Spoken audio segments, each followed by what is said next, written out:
Don't Cry Uncle, and Don't Cry Uncle, Part 1. In memory of William Henry Allworth, Jr., known as Bud, my uncle. July 28, 1930 to January 25, 2000. Bud died after I was in the hospital for 17 days, so I didn't get to see him before his death. In typical fashion, he gave money to those healthcare workers who helped him during the last weeks of his life. In addition, Bud requested that memorials be given in the form of an extra large tip to one's favorite waitress. That has been my privilege and practice for a couple of decades now. The following account was written in 1996 for my mom on Mother's Day. It's about Bud and a couple of other uncles in the valley. And this is part 1.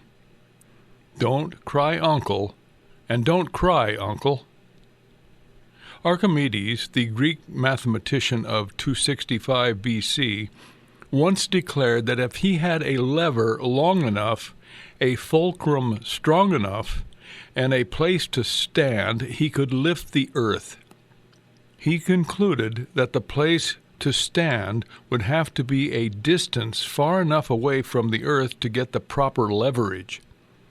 Sometimes it is only when we do get far enough away from a particular place on this earth that we are able to gain the proper perspective of things that are important. Length measured in miles is one way of getting the perspective needed. Time, marked by the years, is another. Great distances may expose us to other people, cultures, and customs, but such experiences are often difficult to sort out, and their immediate impact remains unknown. We simply experience them. Time is different in both positive and negative ways. A great passage of time provides the proper leverage length for the view. Because of the nature of what time is, we have an extended opportunity for thinking, reflecting, and evaluating. This can be beneficial as one stands on the fulcrum and gazes upon the decades now past. One negative aspect also occurs because of time's nature, that of forgetting and forgotten. The forgetting has to do with what we don't remember, the forgotten after we pass away. Before the one occurs any further and the other at all, I desire to record a few things in order that my children and others may crawl out on that long lever and perceive a few of these things, including ones called uncles. My first recollection of Uncle Bud was one of a young man who was gone. I don't remember him at all before the young man went off to serve our country in the Korean War. I was only 4 or 5 years old when he left. I became aware of the existence of Uncle Bud when he was in Korea, but it was only when he returned that he became a reality for me. Now, I must admit that throughout the years I was home and with him, I never called him Uncle Bud. He was just Bud. In telling my children about him, I do refer to him as Uncle Bud, but he was always Bud to me. As I think about him now, I have great admiration and love for him, knowing that he influenced me in many character-building ways. Bud left the valley and was sent overseas to serve the U.S. Army. His youthful experience with driving a cat prompted the Army to assign him to operate heavy equipment. Letters to the family came from him and were read with interest. The invisible Bud once sent me a postcard with a picture of a ship on it. I still have the postcard.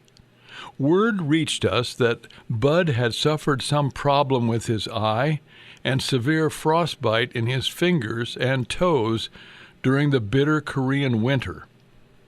After medical treatment and hospitalization that kept him from losing any fingers or toes, he was discharged and sent home. From a little boy's point of view, Bud was the greatest.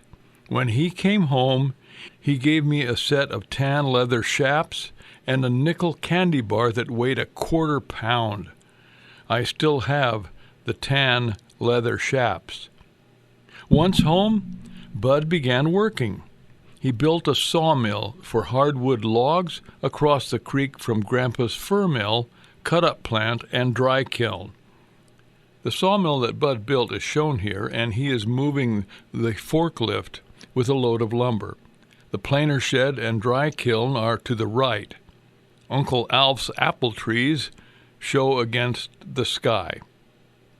Anyway, one of my earliest vivid memories of Bud is his caring for his toes when he came home at noon. I would sit on the floor and watch him as he removed his work boots and socks. The socks were stained from the open, oozing sores on his toes. He permitted me to stay, but did not speak as he cleaned his toes, daubed them with medication, dusted them with some powder, and put on a clean, dry pair of socks. Once the little boy of 5 years old asked him how his toes got that way. The young man in his 20s simply replied, "I tripped over one foot and stepped on the other." The open sores on his frost-bitten toes slowly responded to the medication, and his toes were finally healed. However, severe arthritis replaced the oozing sores in his swollen extremities.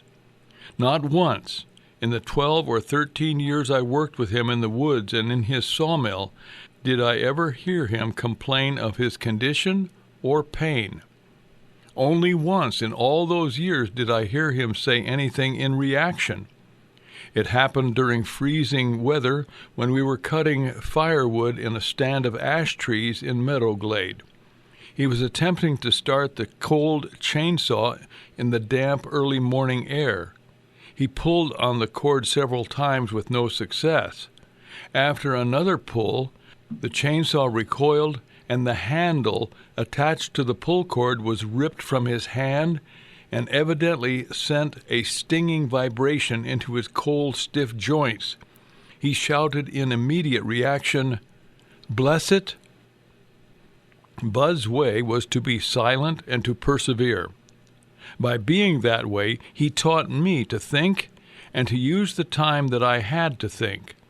Bud is a craftsman, and every project, from piling slab wood to making tongue-and-groove paneling, demonstrated his thought and care for doing a job right.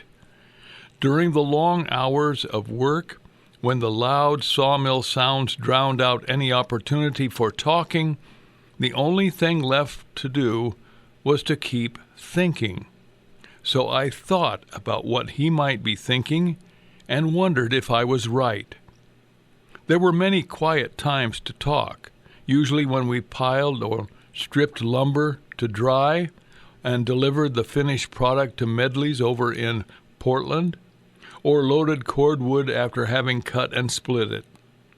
However, even when we were working on jobs that permitted it, I do not recall talking much with Bud. Sometimes I had a question for him, but would wait for hours before asking because that was how it was done.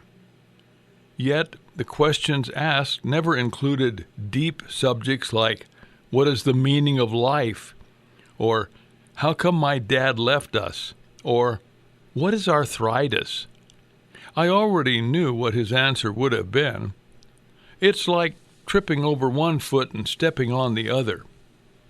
At times, when I had a request, like an afternoon off from work to shoot jack salmon in the creek with my brothers, I would think and wait for days before asking. The request had to be phrased just in the right way. The timing for its asking had to be perfect. Sometimes the whole process took such great care and planning that the fall run of salmon ended before the question was asked. Bud's way was to be silent, to persevere, and to be unassuming.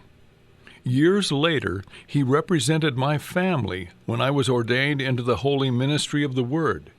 He drove the 400 miles from the valley to Emmett, Idaho, slipping into the back of the sanctuary at the last minute.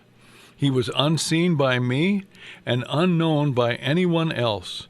It was his way, and I know that his way rubbed off on me. After the ordination, he came and said hello.